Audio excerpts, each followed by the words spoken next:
പ്രിയപ്പെട്ട പെങ്ങളോട് പറയുന്നു, മോളെ ഇങ്ങനെ വേണമെങ്കിലും നിനക്ക് ജീവിക്കാം, അതിനുള്ള സ്വാതന്ത്ര്യം നിന്റെ രാജ്യത്തുണ്ട്. പക്ഷേ നീയൊന്ന് മനസ്സിലാക്കണം പെങ്ങള്, പ്രിയപ്പെട്ട പെങ്ങളോട് എനിക്കൊരു അപേക്ഷയേ ഉള്ളൂ, ഒരു കരുണ കാണിക്കണം മോളെ. അതുപോലെയുള്ള കാര്യങ്ങൾ ചെയ്യുമ്പോ നീ ഒരേ ഒരു കാര്യമൊന്ന് ചെയ്യാൻ കഴിയുമോ? ഇട്ടിരിക്കുന്ന ഫർദയും ഊരി മാറ്റണേ പെങ്ങള്. ഫർദ ധരിച്ചുകൊണ്ട് നീ ഇങ്ങനെ കാണിക്കരുത്. ഒരപേക്ഷ മാത്രമേ ഉള്ളൂ. പെങ്ങളോ സുഖിക്കണോ അടിച്ചു പൊളിക്കണോ എന്ത് വേണമെങ്കിലും നീ ചെയ്തോ. പക്ഷേ നീ ധരിച്ചിരിക്കുന്ന ഫർദയ്ക്കൊരു വിലയുണ്ട്, അതിനൊരു സ്ഥാനമുണ്ട്, അതിനൊരു മഹത്വമുണ്ട്. ആര് ധരിച്ച ഫർദ എന്നറിയുവോ? ഖദീജ ബീവി ധരിച്ചതാ, ആയിഷ ബീവി ധരിച്ചതാ, ഫാത്തിമ ബീവി ധരിച്ചതാ, റാബിയത്തുൽ അദബിയ ധരിച്ചതാ, നഫീസത്തുൽ മിസ്രിയ ധരിച്ചതാ. മുൻഗാമികളായ ഒരുപാട് മഹതിമാര് അവരൊക്കെ ധരിച്ചിരുന്ന ഫർദയാ പെങ്ങള്. അല്ലാഹുവിന്റെ പ്രവാചകന്റെ കരളിന്റെ കഷ്ടമായ ഫാത്തിമ ബീവി ധരിച്ചതാണ്. അത് നീ മറന്നു പോകരുത്. ആരാണ് ഫാത്തിമയെന്ന് നിനക്കറിയോ? നാളെ അല്ലാഹുവിന്റെ സ്വർഗത്തിലേക്ക് നീ കടന്നു പോകണമെങ്കിലോ ഫാത്തിമ ബീവിയുടെ പുറകിൽ നിന്നാലേ നിനക്ക് സ്വർഗത്തിലേക്ക് കടക്കാൻ പറ്റൂ. ആരാ ഫാത്തിമയെന്നറിയോ? മരിക്കുന്നതിന്റെ തലേ ദിവസം തന്റെ പ്രിയപ്പെട്ട ഭർത്താവിന്റെ കയ്യിൽ പിടിച്ചിട്ട് അവിടുന്ന് പറഞ്ഞു, അലിയേ മരിച്ചു കഴിഞ്ഞാൽ എന്നെ പകല് കബറടക്കല്ലേ, എന്നെ രാത്രിയിലെ കബറടക്കാവൂ, എന്നെ രാത്രിയിലെ കബറടക്കാവൂ. അയാള് ഞങ്ങൾ ചോദിച്ചു, ഫാത്തിമ എന്തുകൊണ്ടാ പകല് കബറടക്കരുതെന്ന് പറയുന്നത്, രാത്രിയിലെ കബറടക്കാവൂ എന്ന് പറയാറുള്ള കാരണമെന്താ? ആ സമയത്ത് അല്ലാഹുവിന്റെ പ്രവാചകന്റെ പൊന്നുമകള് പറഞ്ഞ മറുപടി എന്തെന്നറിയുമോ? അലിയേ ഞാൻ മരിച്ചു കഴിഞ്ഞാൽ എന്റെ കഫൻ പൊതിയുന്നത്, എന്റെ മയ്യത്ത് ചുമക്കുന്നത്, എന്റെ മയ്യത്ത് കബറിൽ ഇറക്കി വെക്കുന്നത് അന്യ പുരുഷന്മാരാകുമല്ലോ അലിയേ. ജനാസ ഇങ്ങനെ 3 കഷ്ടം വെള്ള തുണിയിൽ പൊതിഞ്ഞോ എന്റെ മയ്യത്തിങ്ങനെ കൊണ്ടുപോകുമ്പോ കബറിലിറക്കുമ്പോ അവരെന്റെ ശരീരത്തിന്റെ വടിവ് കാണുമല്ലോ. എനിക്കത് ഇഷ്ടമല്ല അലിയേ. മയ്യത്ത് കൊണ്ടുപോകുന്ന സമയത്ത് പോലും ഒരാളും എന്റെ ശരീരത്തിന്റെ വടിവ് കാണുന്നത് എനിക്കിഷ്ടമല്ല. അല്ലാഹുവിന്റെ റസൂലിന്റെ മകള് പറഞ്ഞതാ പെണ്ണ്, ഫാത്തിമ ബീവി ധരിച്ച ഫർദയാ പെങ്ങള്. കൊണ്ട് നീ സൂക്ഷിച്ചോ.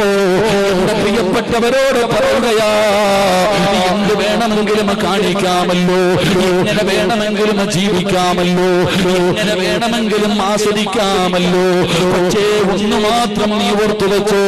എന്റെ പ്രിയപ്പെട്ട പെങ്ങളോട് പറയുകയാ, നടറോടിലൂടെ ചെറിയ പാൻറ്റുമിട്ടുകൊണ്ട് തുട കാണിച്ച് നടക്കുന്ന ചെറുപ്പക്കാരാ,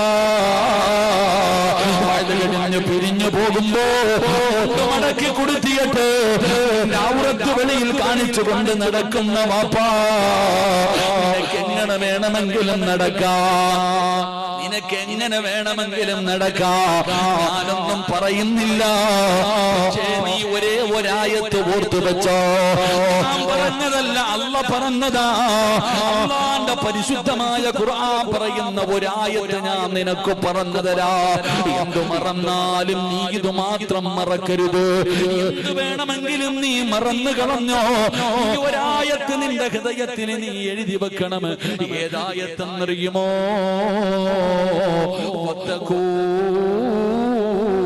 യൗമൻ തുർജഊന ഫീഹി ഇലല്ലാഹ്. മറക്കല്ലേടാ ചെറുപ്പക്കാരാ, കാട് പിടിച്ചതുപോലെ മുടി വളർത്തിയിട്ട് ആ മോഡൽ വസ്ത്രം ധരിച്ച് റബ്ബിനെ മറന്ന് നടക്കുന്ന ചെറുപ്പക്കാരോട് എന്റെ പ്രിയപ്പെട്ട പെങ്ങളെ അല്ലാഹു പറയുകയാ, അല്ലാഹു പറയുകയാ, വത്തഖൂ യൗമൻ തുർജഊന ഫീഹി ഇലല്ലാഹ്. എവിടെ പോയാലും ഈ ലോകത്തിന്റെ ഏത് മൂലയിൽ പോയാലും നീയൊക്കെ എങ്ങനെയൊക്കെ കടന്ന് ഇവിടെ ജീവിച്ചാൽ അവസാനം നീ എന്റെ മുന്നിൽ തന്നെ വരുവടാ വാപ്പാ. അല്ലാഹ് പറയുകയാ യൗമൻ തുർജഊന ഫീഹി ഇലല്ലാഹ്. ഒരു ദിവസം നീ എന്റെ മുന്നിൽ തന്നെ തിരിച്ചു വരേണ്ടവനാ. അല്ലാഹു പറയുകയാ നീ എവിടെ പോയാലും എങ്ങനെയൊക്കെ ജീവിച്ചാലും അവസാനം എന്റെ മുന്നിൽ തന്നെ നീ തിരിച്ചു വരും. ഇതൊരു ഓർമ്മപ്പെടുത്തല, ഇതൊരു വലിയ താക്കീത, ഒരു ഭീഷണിയാ. അതുകൊണ്ട് എനിക്കും പറയാനുള്ളത്, എങ്ങനെ വേണേലും നടന്നോ, തിരിച്ച് അവസാനം അങ്ങോട്ട് തന്നെ പോകേണ്ടവരാ. അള്ളാഹു നമുക്ക് ഈമാൻ നൽകുമാറാകട്ടെ. അതുകൊണ്ട് ലജ്ജയുണ്ടാകണം നമ്മുടെ ജീവിതത്തിൽ. കുറച്ച് നാണവും മാനവൊക്കെ വേണം. ഒത്തിരി നാണവും മാനവൊക്കെ ഇല്ലെങ്കിൽ പിന്നെ എന്ത് ജീവിതം? നാണവും മാനവും ഇല്ലാതെ പോകുമ്പോഴാ കണ്ടില്ലേ, പെണ്ണുങ്ങൾ പറയും പ്രസവത്തിന് മരണവേദനയാ, പെണ്ണുങ്ങൾ പറയും പ്രസവത്തിന് മരണവേദനയാ. എന്റെ പ്രിയപ്പെട്ട പെങ്ങളെ ഈ അടുത്തൊരു പെണ്ണ് പ്രസവിച്ചു. വീട്ടിലാരും അറിഞ്ഞില്ല, കുടുംബക്കാരും അറിഞ്ഞില്ല. കാമുകനിലൂടെ ഗർഭിണിയായിട്ട് 9.5 മാസക്കാലം വയറ്റത്ത് തുണി വെച്ച് കെട്ടിക്കൊണ്ട് നടന്നിട്ട് അവസാനം പെണ്ണ് പ്രസവിച്ചു. എന്നിട്ട് ബക്കറ്റ് റെഡിയാക്കി വെച്ചു. പ്രസവിച്ച ഉടനെ കുഞ്ഞിനെ അതിനകത്തിട്ട് അടച്ചു കളഞ്ഞു.